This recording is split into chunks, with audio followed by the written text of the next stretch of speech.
नमस्कार, स्वागत है आपका न्यू इंडिया में। मैं हूं आपके साथ सचिन चौहान और आज हमारे साथ मौजूद हैं बीजेपी के कद्दावर नेता और विधायक मुन्ना सिंह चौहान जी। सर, स्वागत है आपका न्यू इंडिया में। धन्यवाद। सर, आज आप बाड़वाला गांव में पहुंचे हैं। हमने देखा है कि जब बजट पेश हुआ था, वित्त मंत्री ने बजट पेश किया, उसके बाद प्रधानमंत्री नरेंद्र मोदी की प्रतिक्रिया सामने आती है कि गांव और किसान उनके दिल में बसता है। लेकिन यहाँ के लोगों की बहुत परेशानियां थी और ये शिकायत भी थी कि कई बार वो विधायक से मिलना चाहते हैं, अपॉइंटमेंट दिया, लेकिन विधायक जी नहीं पहुंचे। आज आप यहाँ पर पहुंचे हैं, क्या कुछ रिस्पॉन्स मिल रहा है? नहीं, ये दुरुस्त कर ली अपनी जानकारी।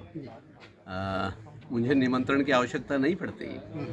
मैं नियमित रूप से अपने विधानसभा क्षेत्र के गांव में भ्रमण करता रहता हूं और मेरे ख्याल से साल भर के अंदर ये तीसरी चौथी मर्तबा में इस गांव में मेरा भ्रमण हो रहा है। और हाँ, ये जरूर है कि हर बार भ्रमण के समय जरूरी नहीं है कि इस तरीके की मैं चौपाल लगा करके बैठूं।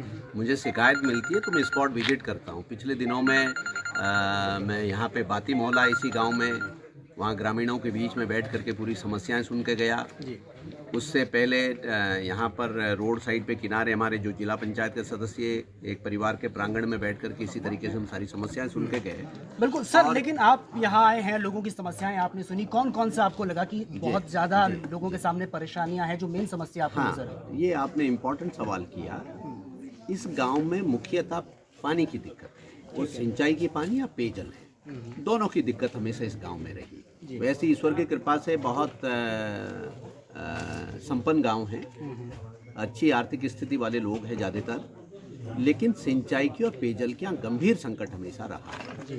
तो इसलिए मेरे जो प्राथमिकताओं में है, यहाँ सिंचाई और पेयजल उपलब्ध कराना रहा। तो पेयजल तो मैं पूर्ण तरीके से उपलब्ध, एक नहीं बल्कि एक साथ 2 ट्यूबवेल मैंने इस गांव के लिए बोर कराए और एक ट्यूबवेल को हम चालू कर दिए हैं। दूसरा ट्यूबवेल को हम स्टैंड बाई में कैपिंग करके रखा हुआ है कि कभी एक ट्यूबवेल में कोई मोटर फूक जाती है तो दूसरा चला सके। ये भी पहली बार है कि एक की जगह 2 ट्यूबवेल हमने एक साथ बोर करा। बिल्कुल विधायक जी, आप 2 ट्यूबवेल का आप जिक्र कर रहे हैं, लेकिन जो गुल बनी है वो पूरी तरह से क्षतिग्रस्त हो चुकी है। अभी आलम यह है कि जब पानी लोग अपने खेतों में लगाते हैं तो प्रॉपर तरीके से नहीं पहुंच पाता, पूरा दिन भी उनका खराब होता है। हाँ, देखिए, जिसकी मैं बात कर रहा हूँ वो पेयजल का ट्यूबवेल है। ठीक है। और अभी एक JGM में भी एक बड़ा पैकेज वहाँ का सैंक्शन करा है। जिस सिंचाई योजना की आप बात कर रहे हैं, पहले भी यहाँ पर चिलियो लिफ्ट नाम की एक पंपिंग स्कीम है, यूपी डेज में MLA रहते हुए मैंने उसको सैंक्शन कराया। लेकिन उसका जो कैनाल और उसका डिस्ट्रीब्यूशन सिस्टम है, जिसे हम गूल बोलते हैं, फील्ड चैनल्स बोलते हैं, वो काफ़ी क्षतिग्रस्त है। जैसा आपने कहा वो बात सही है। उसी के लिए आज मैंने जो हमारे यहाँ सिंचाई खंड है उसके अधिशासी अभियंता, उनकी पूरी टीम, जो नलकूप खंड है उसके सहायक अभियंता, उनकी पूरी टीम, वो आज मेरे साथ और स्थानीय उन्होंने उसका तमाम सारा निरीक्षण करके और उसका DPR बनाने के लिए और जहाँ जहाँ वो काम होना है उसकी डिटेलिंग करके उसकी DPR बनाने के निर्देश दिए गए हैं। और बहुत जल्दी आप देखेंगे गांव वालों ने खुद ही ये सुझाव दिया। पिछले लगभग हफ्ते भर पहले गांव के तमाम सारे हमारे सम्मानित कृषक मेरे पास आए थे और गांव वालों ने खुद ये सुझाव दिया कि ये जो काम है ये गेहूं की फसल कटने के बाद कराया जाए, ताकि अब बीच में जो काम हो उसकी वजह से फसल को कोई नुकसान ना हो। आप निश्चित रूप से रिकॉर्ड करके रख लीजिए, अपने चैनल पर रिकॉर्ड करके रख लीजिए कि गेहूं कटने के बाद आप देखेंगे कि जो बात एक एक शब्द में कह के जा रहा हूं, वो सारा के सारा काम ये रिकॉर्ड करने की जरूरत नहीं है, क्योंकि बीजेपी का सिद्धांत रहा है, आपकी पार्टी का सिद्धांत रहा है कि प्रचार प्रसार मत करिए, काम करिए, काम के नाम पर ही वोट मिलेगा। लेकिन जो आपने कहा कि डिटेल और DPR का आपने जिक्र किया है, क्या हम समझें, क्योंकि 21 है, उसके बाद इलेक्शन है, इलेक्शन से पहले ये काम हो जाएगा या फिर ये पेंडिंग रहेगा? क्योंकि ये सब चीजें अपनी जगह है, इलेक्शन भी है, चुनाव भी है, उसको दृष्टिगत रखते हुए बहुत ज़्यादा चिंतित नहीं रहता। मेरा वर्किंग स्टाइल वो नहीं है। ठीक है। अभी बाकायदा जो यहाँ का आपने देखा होगा, आप कहीं पर भी जाएंगे, डाक पत्थर था, इतना सुंदर जगह, आप चल नहीं सकते थे वहाँ, सड़कों पे पानी भरा रहता था। 25 साल से सड़कें नहीं बनी। मैंने 10-12 करोड़ रुपए की वहाँ की गलियाँ भी मैंने हॉट मिक्स प्लांट से बना दी। जिस जगह पे हम बैठे हुए, यहाँ की एक खासियत हो रही है, यहाँ पर एक अश्वमेध स्थल है जो बाकायदा महाभारत कालीन हॉर्स सेक्रीफाइस प्लेस, एएसआई की प्रोटेक्टेड साइट है। मेरी कोशिश ये है कि हम उसको एक पर्यटक स्थल के रूप में प्रचारित प्रसारित करें। उसके लिए जिस सड़क से आप आए, इस सड़क को सबसे पहले, इस रोड को उस जगह तक मैं बनवा रहा हूँ जी।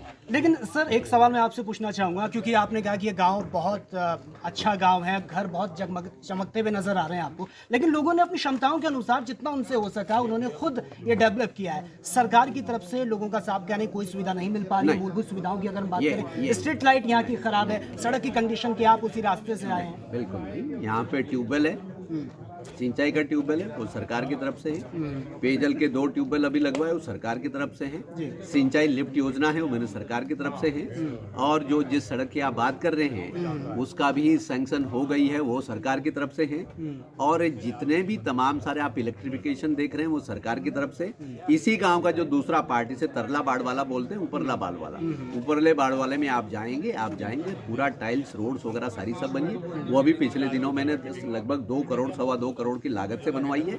और उसके अलावा ऊपर राजा वाला है, वहाँ पे आप जाएंगे, बरसात के दिनों में लाल मिट्टी में उसमें लोग चल नहीं सकते थे, पैर 10-10 किलो के हो जाते थे। आप अब जाएंगे तो वहाँ चकाचक इंटरलॉकिंग टाइल्स की रोड बनी है। सब सरकारी सही कराया है। बरसात का आपने जिक्र किया है, क्योंकि बरसात में अगर इस सड़क पर चलना बहुत मुश्किल हो जाता है। इसमें नहीं, चौक हो जाती है। इसका दूसरा गांव है अपर बाड़ वाला, वहाँ पे लाल मिट्टी है, वो बहुत चिपकती थी और वहाँ पे कच्चा होता था। वो सारी के सारी सड़कें हमने इंटरलॉकिंग टाइल्स की, बढ़िया फर्स्ट क्लास टाइल की, सीसी टाइल्स की सड़कें हम उसकी बनवा चुके हैं और उसमें सरपट गाड़ियाँ दौड़ती हैं, कोई दिक्कत नहीं। तो क्या सर, क्या समझें कि जिस तरह से आप यहाँ पर आए, लोगों की समस्या आपने सुना है और लोग काफ़ी उम्मीदें हैं, क्योंकि जनप्रतिनिधि वही होता है जिसे जनता ने चुना है, और उम्मीदों के साथ अब क्या उम्मीद करें कि बाकी जो आपने कहा है वो काम धरातल पर हमें तो साहब आज 75% तो धरातल पे हो चुका है। और अभी मैं एक नई बात बता रहा हूँ, इसी गांव के लिए एक और पंपिंग योजना, वो भी मैं सैंक्शन कराने जा रहा हूँ। वो भी, उसमें भी 90% काम हो चुका है। अभी यही चर्चा हो रही थी, वो भी जब आप अगले बार आएंगे तो वो भी आपको सैंक्शन मिलेगी, उसमें भी काम होता हुआ दिखेगा। दूसरी बात यह है, जनता की मांग करना कोई उसे आलोचना बुरी बात नहीं है। हम तो ये कहते हैं, ये जनता के जागरूकता का प्रमाण होता है। जितने विकास काम होते जाते हैं उतने ही जनता की नई नई आवश्यकताएं सामने आती है। इसलिए विकास में कोई पूर्ण विराम नहीं हो सकता।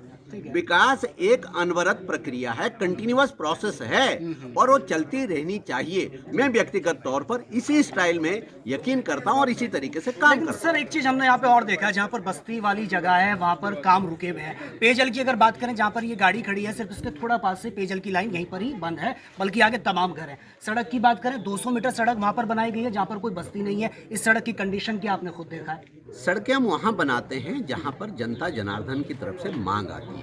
बिना मांग के कोई काम नहीं करते, मांग जनता करती है। हाँ, कभी कभार क्या होता है कि मांग करने वाले यहाँ 4 ही परिवार है, बहुत घनी बस्ती नहीं, तो लोगों को लगता है यार यहाँ तो बस्ती बहुत कम है।